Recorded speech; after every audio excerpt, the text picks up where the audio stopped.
27-year headache. Chapter 5 of the life of God's righteous servant of Isaiah 53.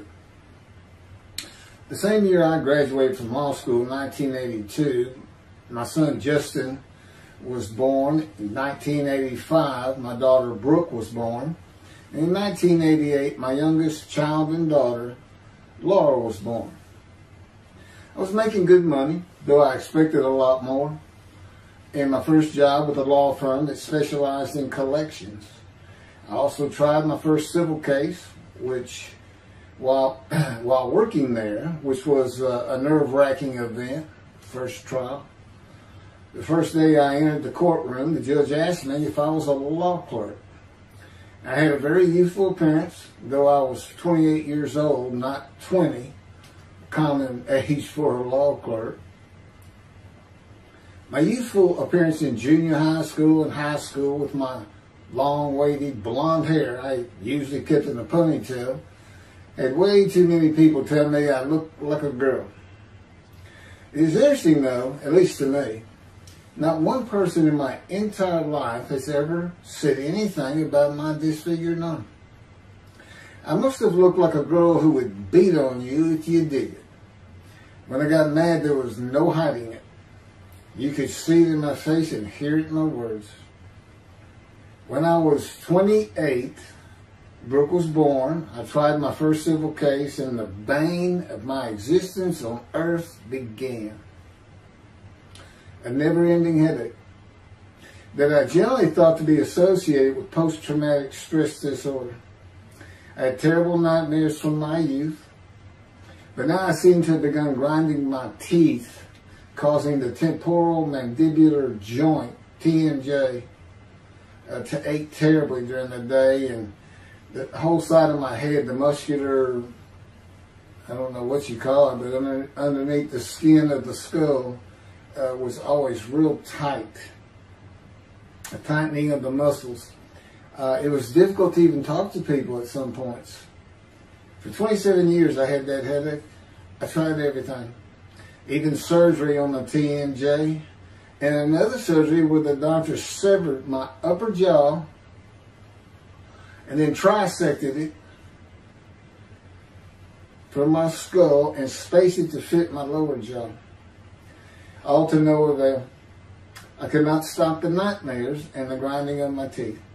Mouth guards helped my teeth, but the pressure was still there.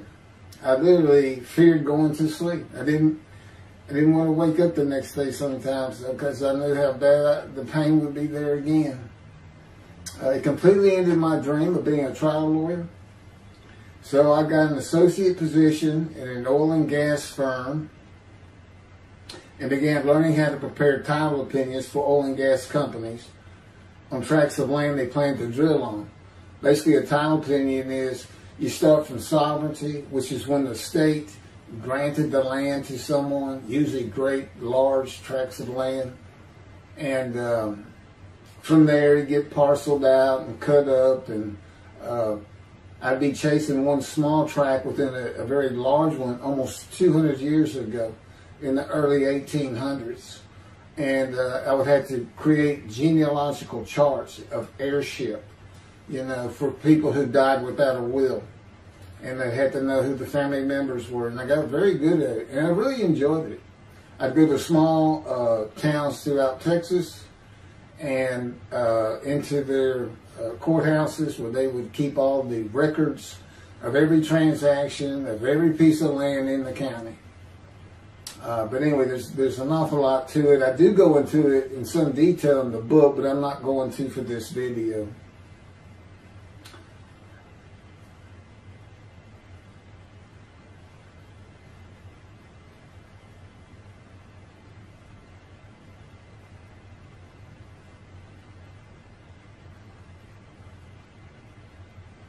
Eventually, I had my own firm. It's just me. In my own office, and I was doing very well, though billing hours for title work is generally lower than other areas of the law, you know, by the hour. But I had also been involved in multi-million-dollar sales of production between oil and gas companies, probated wills, prepared affidavits of heirship, worked with landmen to fix title defects, appellate work, including arguments before justices, plea bargaining in criminal cases for defendants, and anything else that came my way. Then it all stopped, and once again I was fighting for my life in 2001. This is chapter 6, skin, colon, and lung cancer. Oh, just, God would have me tell you, he gave me those headaches. When he came to me, I stopped having nightmares. He provides my dreams for me now, and often as a learning experience. But the grinding of the teeth, everything stopped, and I thought it was just because I wasn't having nightmares, and took away any symptoms of PTSD, for which I was receiving money from an insurance company for disability, partial disability. And that went on for about 7 years. Then one day we're out walking, year 7 of 13, and I had that headache. It just came, and I just stopped. And I said, "You got to be kidding. You did not give me those headaches." He said, "Yes, I did. It's necessary. You are considered the suffering servant of Isaiah 53. You have to suffer your entire life until you're suitable for my purpose," and that includes fitting every verse of Isaiah 53. At that time, I had finally read it, 7 years into all this. It was about year 2, I think. But yeah, he did. And, you know, I ended up taking painkillers left and right and drinking with it, as so many people do. I was able to maintain, you know, my life, my work, and everything, but it was enough to put the strain on my marriage that I pretty much blamed myself for it. And I told him I did it. That's the only time I got hot. Disfigure me, gut shot, those things, they didn't bother me. But I said, you know, you hurt my children terribly with that, because I became a bad father. I mean, I wasn't the father I could be. I mean, they love me and I love them. We don't have any serious risks. They're off living their lives and they're all doing great.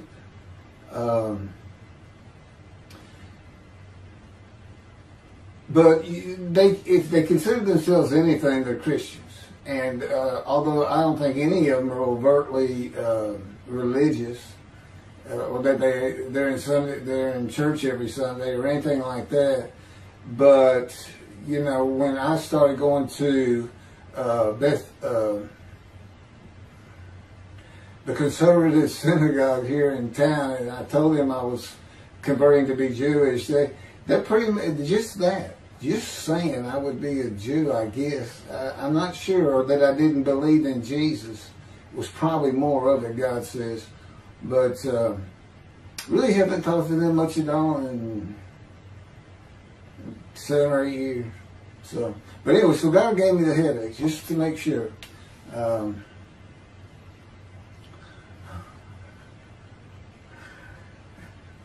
Anyway, I was married to Denise for 18 years, and we divorced in 1997 for irreconcilable differences.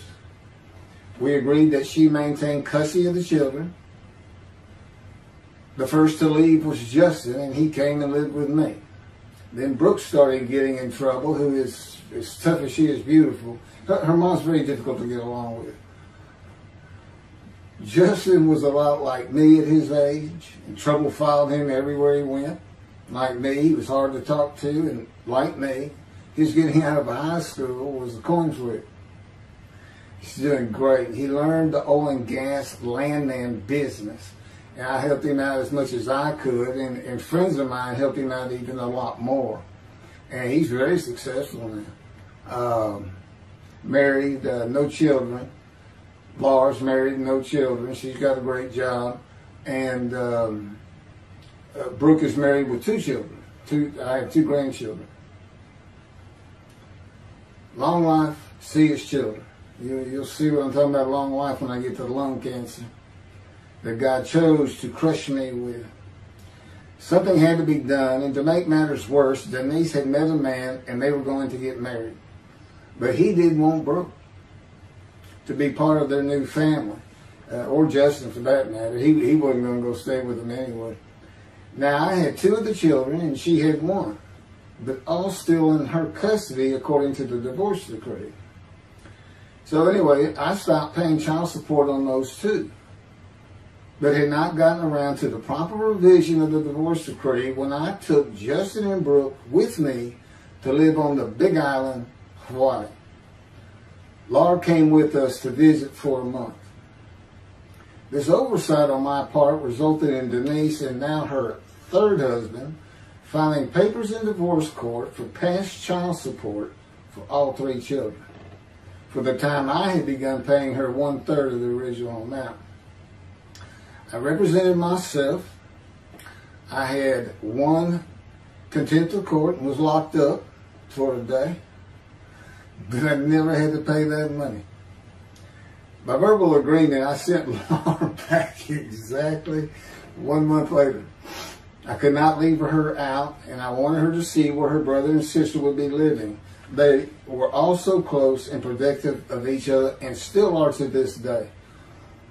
And she was so sad. One of the hardest and emotionally painful things I have ever done was put her on the plane back to Houston.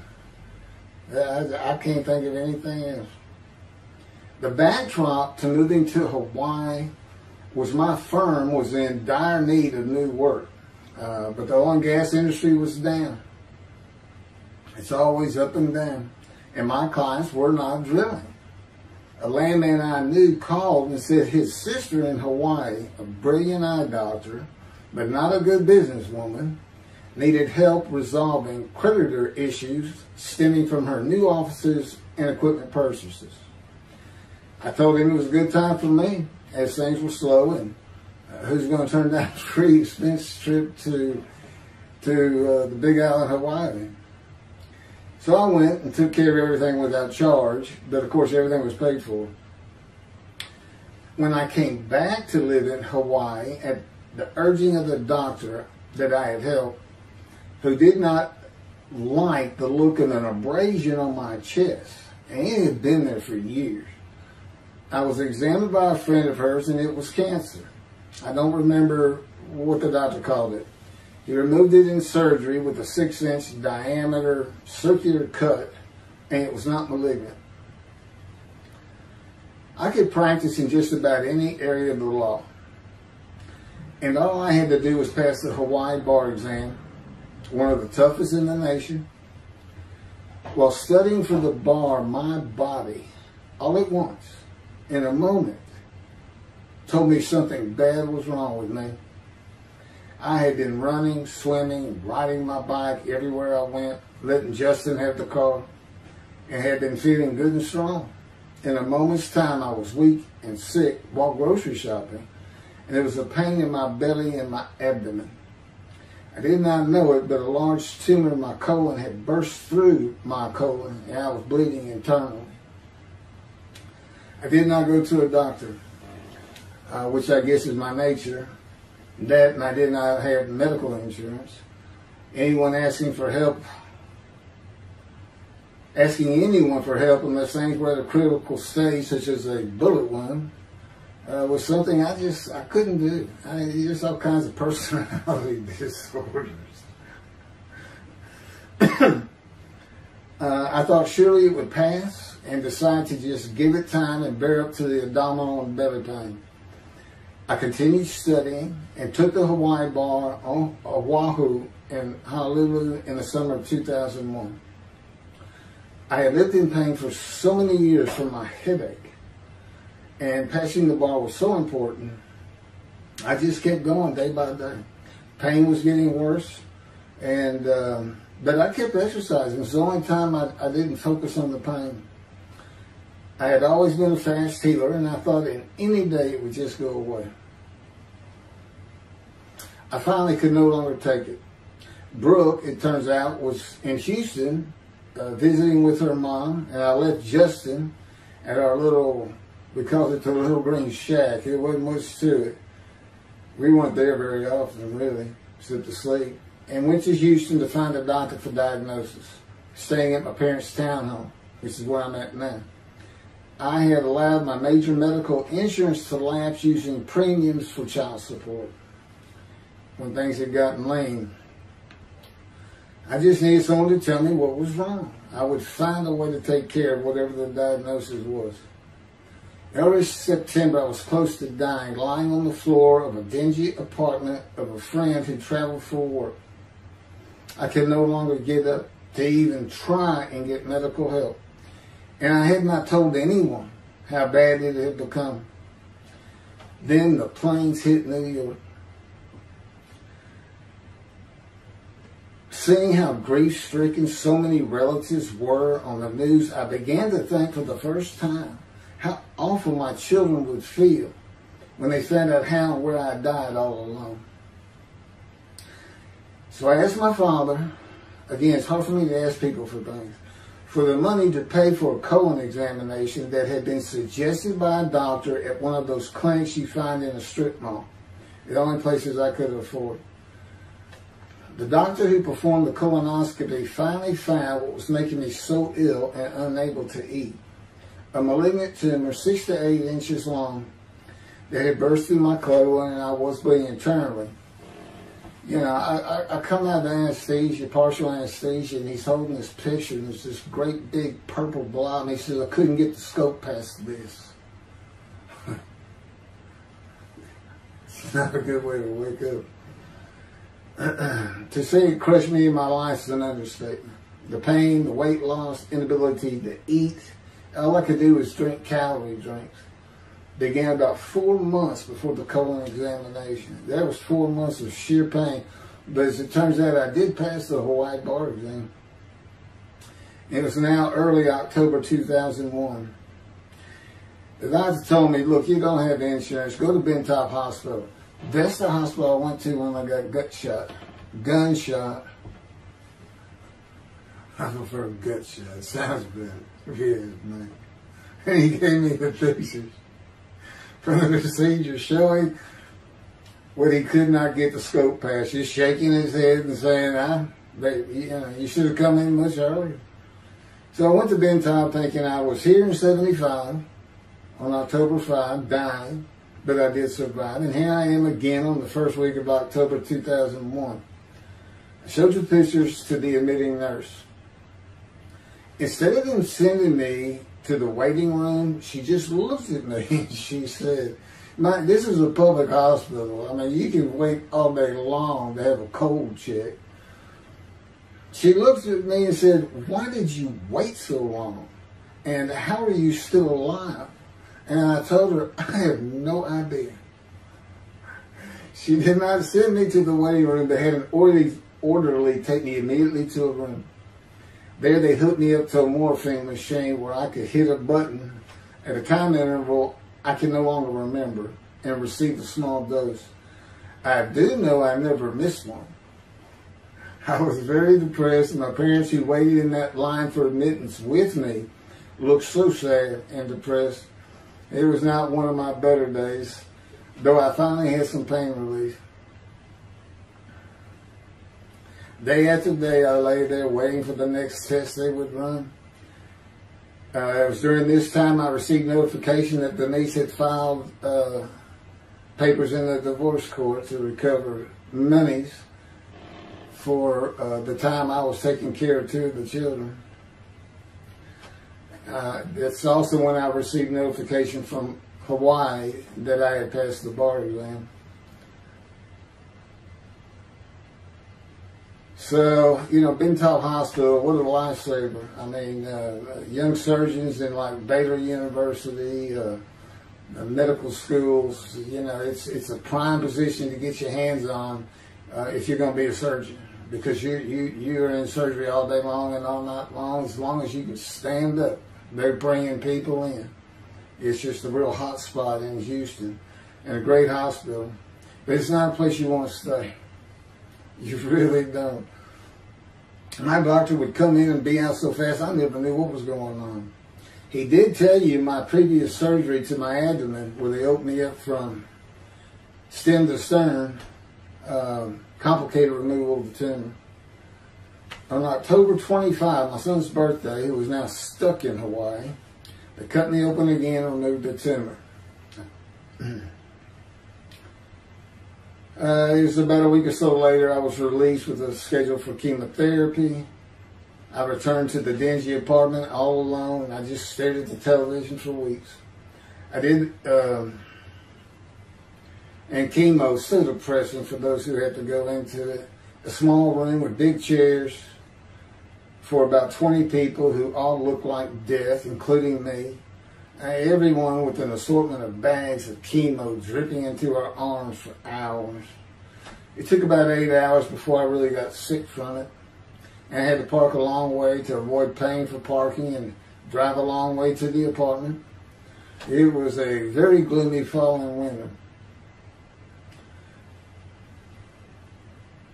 When I completed my chemo of once a week for 6 or 9 months, more tests were scheduled. I do not remember how many months the chemo lasted. I do remember I did not finish, missing the last 3 sessions. At the end, I could not get out of the door without bursting into tears and just not go. It just wore me down to nothing. On the bright side, it was my door. I had my own apartment called the Loft. That was brand new and very nice on a bayou close to downtown Houston with a running trail alongside it and lots of woods near Memorial Park where I had been running a 3-mile circuit since high school. I returned to being told for follow-up tests, including x-rays on my chest, and the colon cancer had not returned then and to this day. The chest x-rays were another matter entirely. The doctor told me he had bad news and showed me the x-rays telling me the white spots I was seeing was cancer. They were everywhere. Lungs full of cancer, he said, at a stage I could not be treated with any success. My dad was with me, and I asked the doctor, well, what does that mean? And when he said you need to prepare for death, the look on my father's face was so sad and hurt at the same time I'll never forget. And we've been through some tough things in this house. Every house we've been in. It didn't affect me one bit. I did not feel anything. I was too beat down from the chemotherapy to care, I guess. God tells me I had a lot to do with that. And in fact, I just, no matter what they said, I didn't think I was going to die. But I didn't know that. I just wasn't having that conscious thought. And God says he had a lot to do with that. Of course, he hadn't spoken to me yet. I had never seen a doctor for cancer or any other ailment since that day. I had to get Justin home was all I thought about. But I needed money. I found an old client that needed a title opinion for a drill site well. I struggled through that and got my boy back to Houston. And it was tough. I was so weak. And it had been so long since I really had done any title work. And just going to pick the work up and visiting with the client was a major to-do for me. But we got there and I got Justin home and he went to live with some childhood friends. This was now 2002 and going into 2003. I just walked all over the running trails in the 3-mile loop at Memorial Park and in the woods day after day. I didn't think about dying, but I did start. But I did not think about restarting my law practice either. I watched a lot of television and played video games. I watched the Tour de France for the first time and got inspiration from Lance Armstrong. I was still alive though, and the funny thing was my lungs never bothered me. I was never sick. It's because God had already removed it. After I got the news I was dying of lung cancer, he took them from me. That's what he tells me. And I don't have any symptoms. Well, as you'll see right here, in 2005, I picked up some title work here and there and made an office out of my loft. I bought my first motorcycle, soft-tailed lowrider Harley Davidson. First time in many years I was happy. I loved riding that bike. In 2006, I did some landman work for standard day wages and began dieting and running.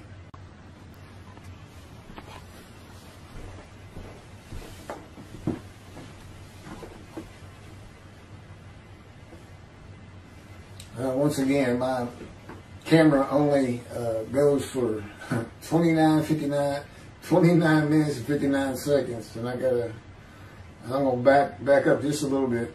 In 2006, I did some land work for standard day wages and began dieting and running. I had never been a swimmer in terms of training for it. I love the water and swimming, but I never trained with laps at different paces and various distances. Mostly because I was so slow, because of my right arm. But I was reaching an age, though, where endurance in my running was more important than speed. And so endurance swimming was too. In Hawaii, I had seen the athletes come to Kailua Kona, where we lived and where the Ironman triathlon begins and ends. Matter of fact, my little green shack was just right on the route where they start. That was a fun week. And it was amazing watching the athletes train and prepare for the race. I would think to myself, a human being, the human body cannot do what they are doing. Yet they were and they did. It's just amazing. I decided to learn how to swim more efficiently and how to train for distance and endurance. Get a regular and triathlon bike and enter some triathlons. I was still alive and finding a direction and purpose in my life. Training every day for long periods of time. It really helped with my headache and I slept better. In 2007, I signed up for the March 30, 2008 Lone Star Half Iron Triathlon in Galveston, Texas. And the October 5, 2008 Longhorn Ironman 70.3 in Austin, Texas. You cover 70.3 miles. And you got to do it under 8 hours. And I did real well in the first one. As far as my time, it's 7 hours and a little bit, but I barely made it without disqualification in the one in Austin, and it was primarily because of the hills. It's this very hilly area in central Texas, I guess, but I did make it, and swore I'd never do another one. But I did it after the first one too. It's tough. My insurance was still paying for my inability to work, primarily based on the headache and a diagnosis of PTSD. So I was not working, and I got real serious in training to swim the 1.2 miles in the ocean. And that would be in Galveston and in a lake in Austin. 56 miles on the bike and a half marathon, 13.1 mile run.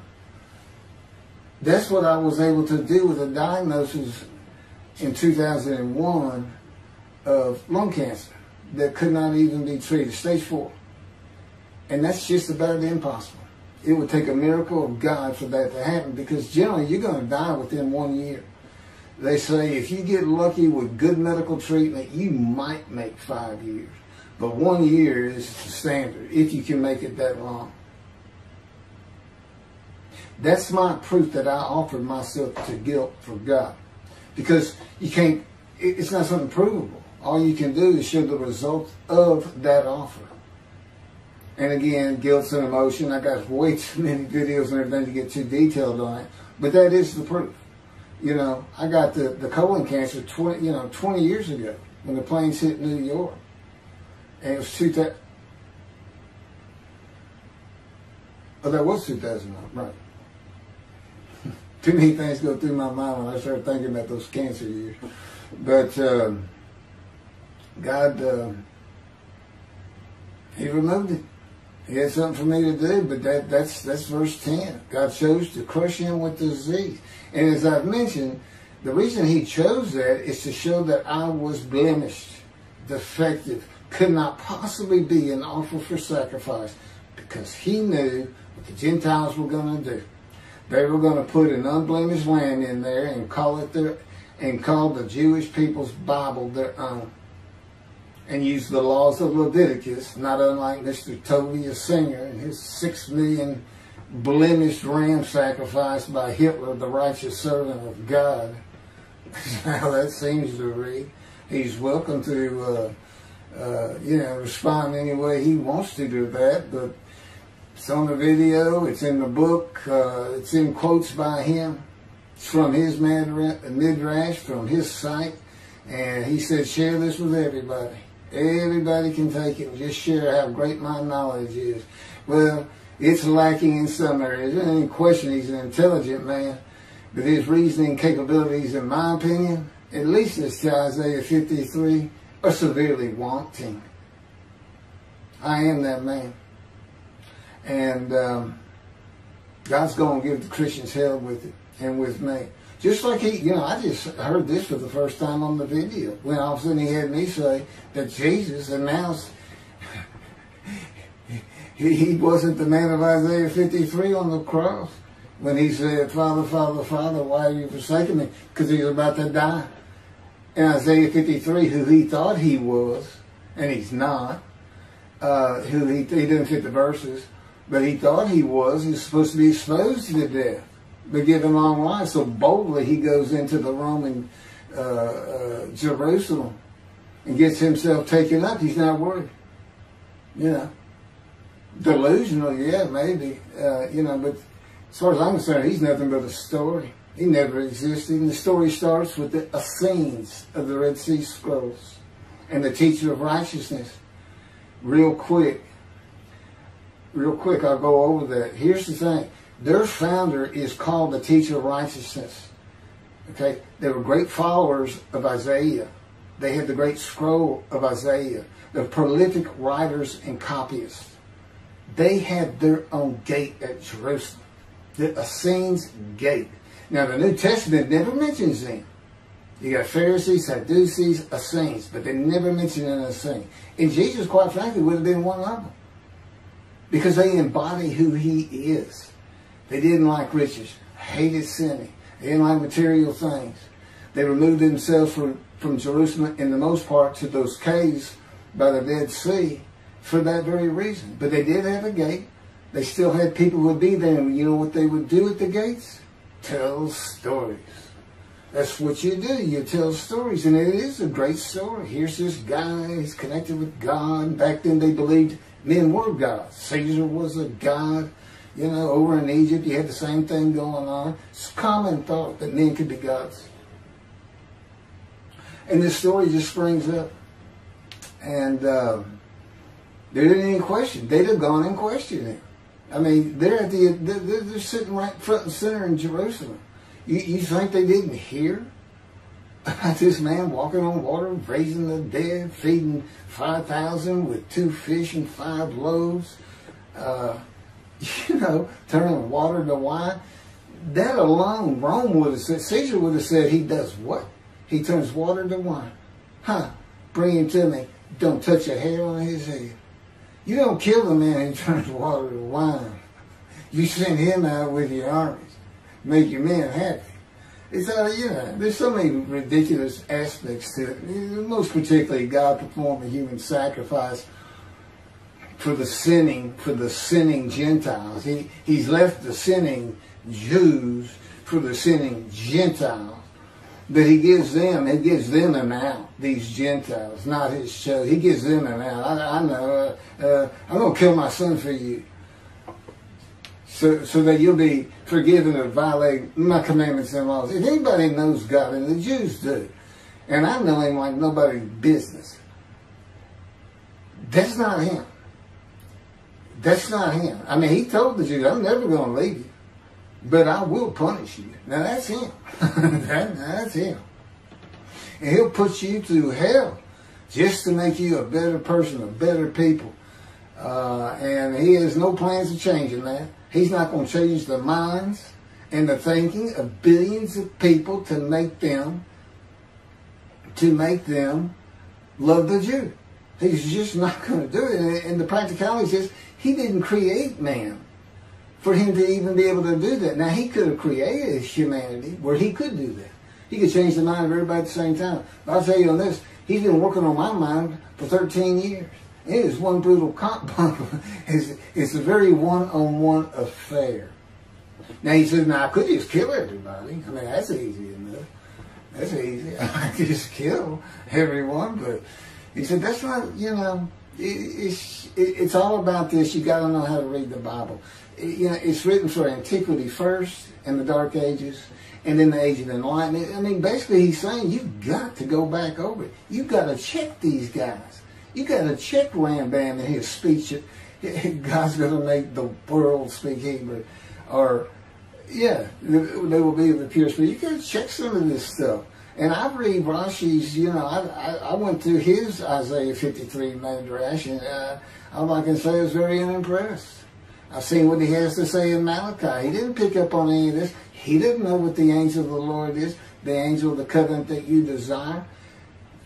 He doesn't know how Moses goes by a burning bush that's not consumed. The angel of the Lord is in there, and God speaks. I do.